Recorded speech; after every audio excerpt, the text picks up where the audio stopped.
చంద్రబాబును 3 సార్లు ముఖ్యమంత్రిని చేసి 2 లక్షల కోట్లకు ఆస్తి పరుణ్ణి చేశారని అన్నారు మంత్రి కారుమూరి నాగేశ్వరరావు. ప్రజలు మాత్రం పేదవాళ్లలాగే మిగిలిపోయారని అన్నారు.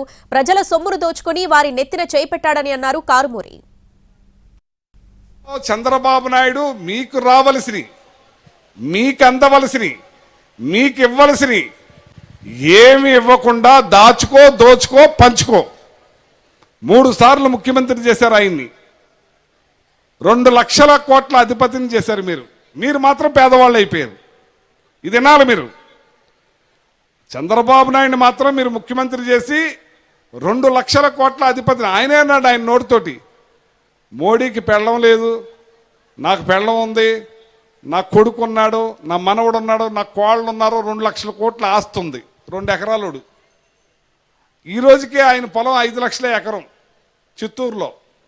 మన దగ్గర అంటే 50 లక్షలు, ₹1 కోటి అయినాయి.